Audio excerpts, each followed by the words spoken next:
Salut, ici Maps! Aujourd'hui, tout en bleu, avec mes ongles bleus, je vous fais mon book haul. En fait, tous les achats que j'ai faits durant cette saison du printemps. Et Dieu seul sait à quel point, comme beaucoup de personnes qui aiment la lecture, il semblerait, j'en ai fait des achats énormément. Beaucoup plus que ce que je fais d'habitude et beaucoup plus que ce que j'ai fait de ma vie. En fait, le plus gros déclencheur pour moi, ça a vraiment été les bibliothèques municipales. À un certain moment, j'ai eu une panique que je n'aurais pas assez de livres à lire, qui est un mensonge, on s'entend, mais c'est comme ça. Puis, éventuellement, le mouvement bleu a pris de l'ampleur pendant la pandémie. Ça fait en sorte qu'il y avait aussi beaucoup de suggestions bleues, puis là, écoute, on me parle directement au cœur. Donc, c'est pour ça que je me suis laissée aller. Je ne lirai pas tous les résumés parce qu'on sortira pas d'ici rapidement. Donc, je vais vous montrer puis vous expliquer un petit peu le cheminement mental qui s'est passé durant ces nombreux achats. Alors, la première chose qui a inspiré mes premiers achats du printemps, c'est en fait le tag 100% bleu que j'ai inventé parce que j'avais appelé des amis puis et de la famille, ils devaient me faire des suggestions bleues. Une de ces suggestions, en fait, c'est même pas dans cette vidéo-là, 100% bleu, c'est mon amie Joanne, collègue d'école avec moi. Lorsqu'elle a vu les suggestions, elle était outrée que personne m'ait parlé de Michel Tremblay. Donc, je n'ai pas décidé d'être timide. J'ai acheté la brique au complet, le Thésaurus de Michel Tremblay, Chronique du plateau Mont-Royal. À l'intérieur, il y a la grosse femme d'à côté est enceinte, Thérèse et Pierrette à l'école des Saint-Anges, la Duchesse et le Roturier, des nouvelles d'Édouard, le premier quartier de la Lune et un objet de beauté. Donc, mon objectif, c'est au moins d'en lire un d'ici la fin 2020. Ça devrait être réaliste. Par la suite, c'était la suggestion de mon amie Pamela. En fait, il y en avait deux, si vous vous souvenez, si vous l'avez vu. Là, mon amie Pamela était bien prise dans le fait qu'elle devait me faire une seule suggestion. Finalement, j'en ai permis deux. Mais elle m'avait parlé de Marie Laberge, de Quelques adieux, donc ça a été le deuxième achat que j'ai fait. Par la suite, j'ai reçu un service de presse qui est Dévoria d'Alexandre Charbonneau. Lorsque j'ai filmé cette vidéo-là en ce moment, vous n'avez pas vu la critique, mais lorsque je vais publier la vidéo, elle sera là, donc vous pouvez aller le voir. Un gros merci à Alexandre qui m'a envoyé son livre.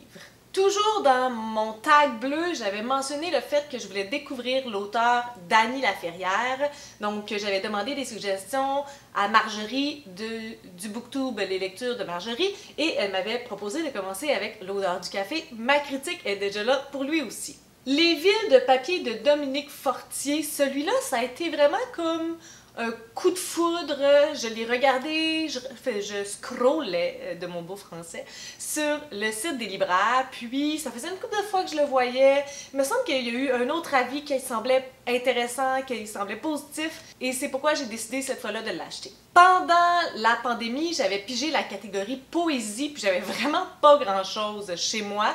Donc, j'avais pris une suggestion de Sylvain Desmentiers qui était le livre Les secrets de l'origami de Gabrielle Bouliane-Tremblay. C'est très rare. Habituellement, je fais des critiques pour tous les livres que je lis, mais la poésie, de un, c'est pas super facile, puis deuxièmement, j'ai vraiment eu l'impression d'avoir manqué le bateau, donc j'ai décidé de tout simplement ne pas faire de critique pour ce livre-là. J'ai aussi acheté Elle et nous de Michel Jean parce que... Why Not, que j'ai lu aussi, donc c'est pas pire quand même, j'ai lu les livres que j'ai achetés pour le moment. Et je me suis laissée flancher pour le livre de Marie-Jeanne Chaplain-Corriveau, La guerre des Tinouets. Ça faisait un petit bout que Marie-Jeanne m'avait parlé de son livre, puis je sais pas pourquoi, juste avant le salon du livre virtuel, j'ai décidé de flancher encore une fois. J'étais dans une passe facile au niveau livresque et je l'ai acheté. La deuxième commande que j'ai faite au libraire, ça c'est à cause de Michel Jean. Le premier, là, je l'ai pas en mes mains parce que je l'ai prêté parce que j'ai vraiment aimé ça. C'est La petite Russie de Francis Desharnais, dont j'ai déjà fait la critique aussi, puis c'était aussi pour m'aider à réussir le défi 24 Challenge catégorie roman graphique. Je n'avais pas non plus ça dans ma bibliothèque, donc j'ai fait un achat pour m'aider à réussir ce défi. Puis toute la tralée d'autres livres que je vais vous présenter, Michel Jean a fait une genre d'entrevue, suggestion. Ben, c'était pas une entrevue parce qu'elle était toute seule. C'était comme une capsule de suggestions de livres. Puis là, moi, qui aime la plume de Michel Jean de tout mon cœur, j'écoutais ça, puis je me suis dit, oh, ça serait intéressant d'en acheter de ces livres-là. Ben, crayez-moi pas. Il est fini par tous les acheter, puis il y en avait quand même 1, 2, 3, 4, 5, 6, 7, 8, 9, 10, mais le 10e, je l'avais, c'est celui-là, Un ange cornu avec des ailes de tôle de Michel Tremblay, que j'ai lu au cégep, je pense. Mais je me suis dit que j'allais le relire pour faire une belle grosse vidéo de toutes les suggestions de Michel Jean. C'est mon objectif de cet été. Donc, dans cette vidéo, Michel Jean a parlé du livre dont je viens de vous parler, mais aussi de Takawan d'Éric Plamondon, Un thé dans la toundra Nipi-Chapouin-Nété-Mouchouat de Joséphine Bacon, désolée pour mon inou, 33 chemins de la baleine de Myriam Baudouin, Chronique de Kitschike de Louis-Carl Picard-Sioux. D'ailleurs, il a fait une entrevue avec Louis-Carl et Michel Jean récemment, puis c'était super bon. Sur le Facebook de Stanké, c'est encore là. Dans un gant de fer, la joue gauche, la joue droite de Claire Martin. Ici n'est plus ici de Tommy Orange. Le goût de l'élégance de Joanne Seymour, c'est mon deuxième de cette autrice.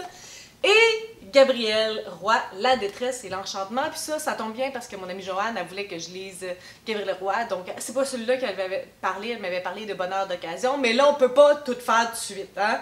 J'ai quand même juste 28 ans d'existence. Je ne peux pas avoir tout lu. Je peux pas lire tout de suite toute cette année. Donc, tous les livres que je viens de vous présenter, je les ai achetés durant la pandémie à cause de Michel Jean. Ou grâce, là, c'est comme vous voulez. Par la suite, j'ai acheté un livre que j'avais déjà lu parce que c'est un livre qui me tient énormément à cœur. Donc j'ai décidé de m'acheter Naufrage de Biz. Je ne compte pas le relire tout de suite, mais éventuellement, c'est dans mes plans. Je suis aussi tombée sur un livre de manière complètement aléatoire et il m'a interpellée pour une raison obscure, Cassiopée de Michel Marino. Et je l'ai acheté sans plus ni moins. J'ai aussi reçu un autre service de presse, surprise celui-là. J'ai choisi Janvier de Nathalie Roy. Celui-là, c'est Libre Expression. Merci beaucoup de l'envoi. Et finalement, j'ai pas encore fini, là, ça s'en vient, là. J'ai aussi décidé de m'abonner à 3 feuilletons de Luzerne Rousse. Je vous ai déjà fait une vidéo pour vous en parler, alors allez la voir. Mais lorsqu'on s'abonnait au feuilleton de Max et Fred, celui qui se nomme La couleur de l'obscurité, on avait un petit cadeau VIP. Donc, on recevait une belle petite carte dédicacée par Fred et Max directement chez nous. Là, je vais vous montrer ça, je ne vais pas vous montrer mon adresse.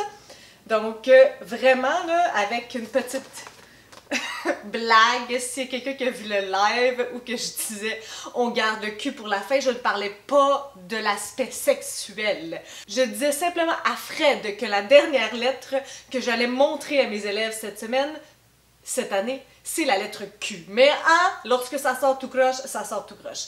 Donc ça, c'est vraiment une expérience tellement incroyable. On a un groupe qui s'appelle le Boys Dead Book Club qui est associé au feuilleton. Donc j'ai acheté aussi les feuilletons pendant la pandémie. J'ai hésité à tous les acheter, mais le concept de feuilleton, je pensais que ça allait être difficile pour moi. Puis là, après on s'en va sur le 3e mois, c'est déjà difficile pour moi de suivre chaque mois, chaque chapitre de plus.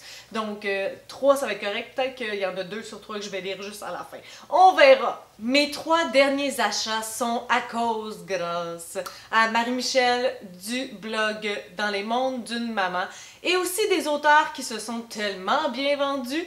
Ce sont Les héritiers du Briacan d'Ariane Lessard, O'Hara de Patrick Blais et L'Empire de verre de Marie-Claude Gagnon. Gros coup de cœur pour cet auteur.